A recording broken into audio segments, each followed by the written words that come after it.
itong Islam, hindi lang ito relihiyon na sinasabi nating paniniwala.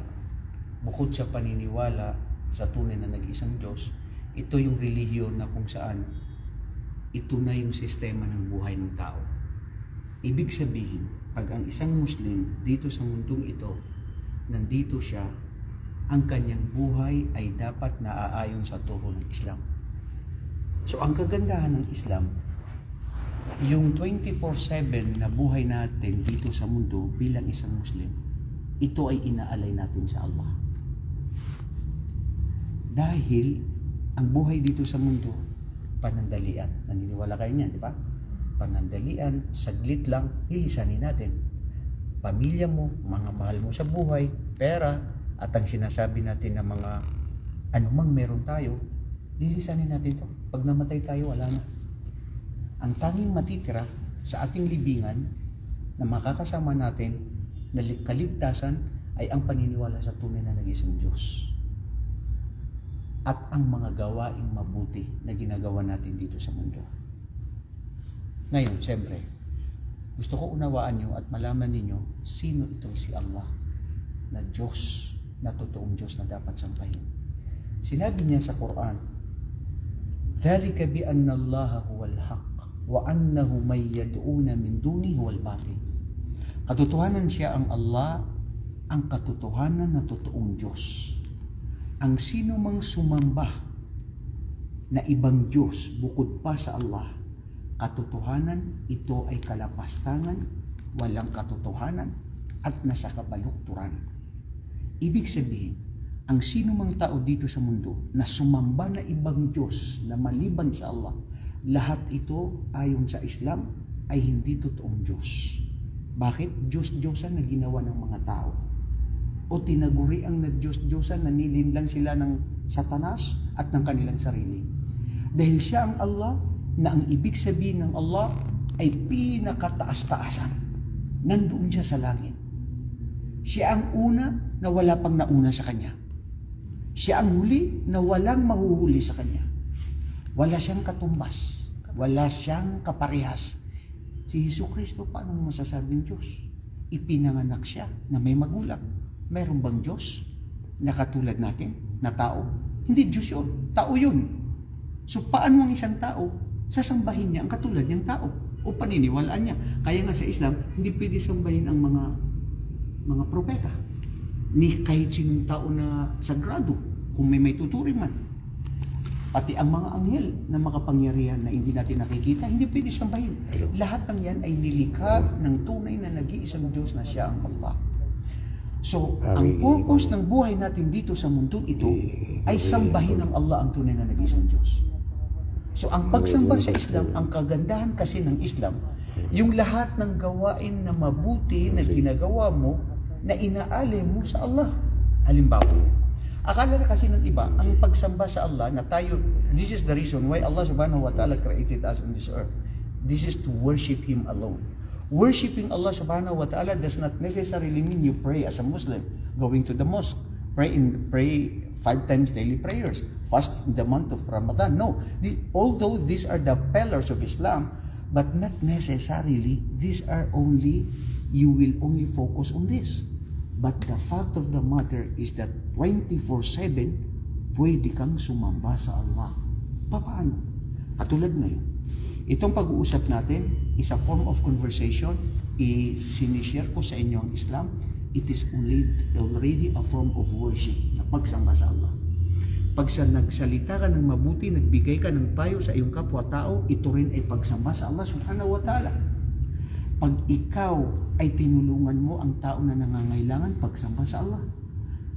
Ikaw na tao na Muslim, pag uminom ng tubig at sinabi mo, Bismillah, ito'y pagsamba sa Allah. Sa ngalan ng Allah.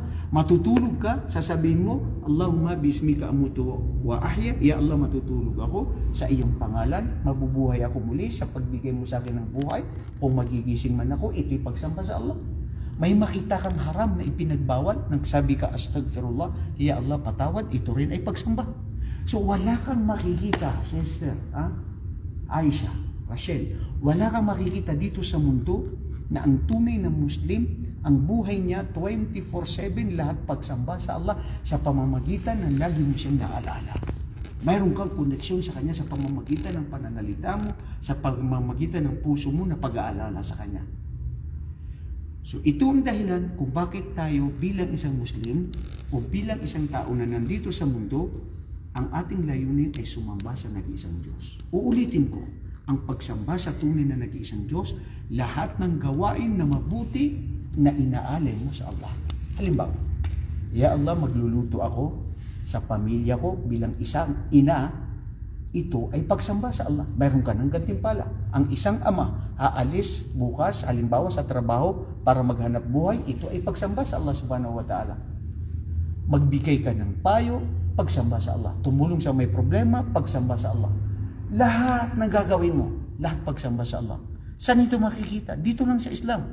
Only in this Islam, the religion that Allah has chosen to humanity. Ito ang relihiyon na pinili ng Allah subhanahu wa ta'ala sa sangkatuan, sa sangkatauhan. So, ibig sabihin, ang buhay natin dito sa mundo, lahat pagsamba sa Allah subhanahu wa ta'ala. So, ang hadith ni Propeta na sinabi niya, ang sino mang magsabi na walang Diyos na nararapat sambahin maliban sa Allah, siya ay patatawarin sa lahat ng kanyang mga kasalanan. Halimbawa, kung ikaw ay magbabalik Islam. Dati kayo, Kristiyano, di ba? Sumasamba kay Jesucristo, kay Papa Jesus, o ano man ang sinasamba ng mga rebulto na pinapaniwala ng mga magulang ninyo dati, di ba? Pero siya ang Allah na Diyos na nag-iisa, na nandoon sa taas, na siya yung pinupuri ng lahat.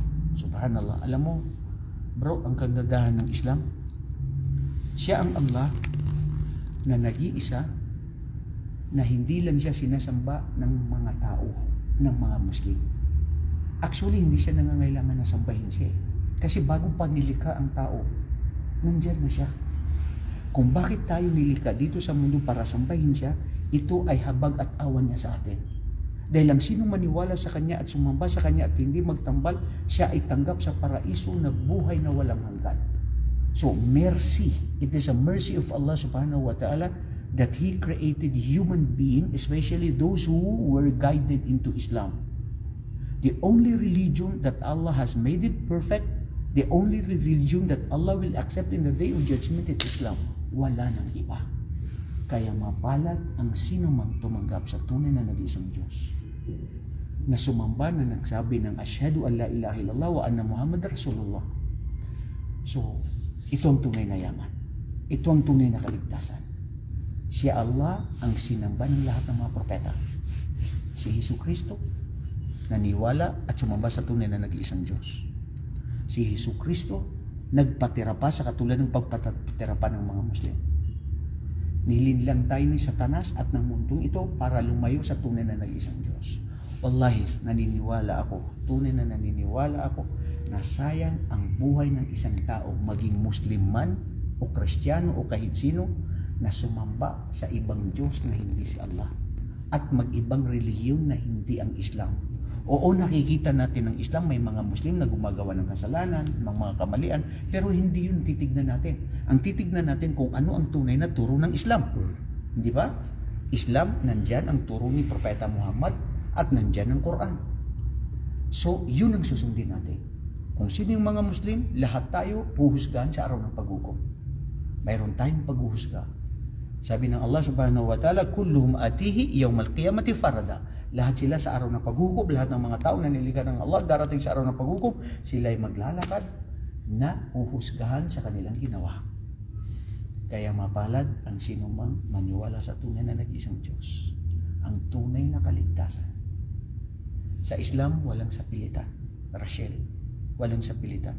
Nasa sayo yan. Pero naniniwala ko, first time yata itong musalla na ito na may nakapanik na babae na kayo. Na nakahijab pa. Mashallah. Mula sa ikabuturan ng aking puso, sa Islamic Center ng Sulay, inaanyayahan namin kayo sa paniniwala sa tunay na nag-iisang Diyos, tunay na kaligtasan, tunay na yaman. Sumusumpa ako sa Allah, ang sino mang Muslim na isa buhay niyang Islam, na gawin niya ang pag-uutos ng Allah, mararamdaman niya ang tunay na tamis ng pananampalataya. Lahat tayo mamamatay. Kristiyano ka, Hudyo, ano ka man. Pero wallahi ang Islam, ang reliyon na totoo na pinili ng Allah.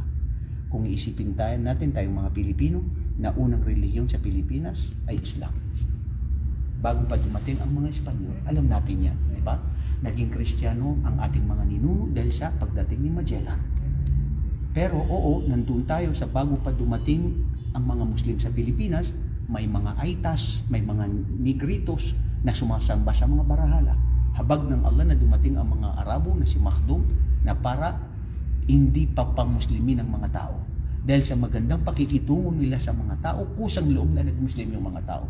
So more than 300 years naging Muslim ang Pilipinas, dumating si Magellan, 1521, kasama ni Villalobos, ang nangyari, si King Philip, para makristiyan ang mga Muslim. Ang mga Muslim sa Mindanao, nakipaglaban. Makikita natin kung bakit pa may mga Muslim sa Pilipinas because of the forefathers of the Muslims in Mindanao, particularly in Mindanao. Ang mga Muslim sa Luzon at Visayas, natalo sila, naging Kristiyano sila. Pero ang sa Mindanao, kailanman hindi sila natalo, nakipaglaban sila hanggang ngayon kaya bakit may mga Muslim. Alhamdulillah. Gusto nyo ba maligtas? Gusto nyo ng kaligtasan? Sister? Buhay na walang hanggan? Na tunay na kaligayahan sa araw ng paghukom. Hindi kayo mag-Muslim? Sister? Rachel? Gabahi sa tunay na nag-isang Diyos. Hinayayaan kita mula sa kabuturan ng aking puso. Napakadali lang mag-Muslim. Magsabi ka lang na walang Diyos maliban sa Allah. Si Propeta Muhammad sugo ng Allah. Si Hesus Kristo ay sugo ng Allah. Muslim ka na. And step by step, we will give you some pamphlets, books, reading materials para basahin ito. Okay, sister? Ha? Allahu Akbar. Ayaw ko umiyak. Dati kanina sabi niya, ayaw mag-Muslim, pero ngayon mag-Muslim na. Allahu Akbar. Wallahi, sister, mahal ka ng Allah. Sabi ng Allah subhanahu wa ta'ala sa Quran, فَمَنْ يُرِدِ اللَّهُ أَنْ يَهْدِيَهُ يَشْرَحْ صَدْرَهُ لِلْإِسْلَامِ. Ang sino mang gagabayan ng Allah, sa kanyang puso, ipapaunawa ang Islam. Maliwanag ba sa Islam na narinig nyo sa aking pagpapaliwanag ngayon? Tatanggap kayo ng kaligtasan sa paniniwala sa tunay na nag-isang Diyos? Sister, Allahu Akbar. Laki ng gantimpala mo, bro. Ikaw ang isang naging dahilan para sila mag-Muslim. Okay, sister, follow after me. Ganito. Bilang sinyales sa patunay na naniniwala tayo sa tunay na nag-isang Diyos.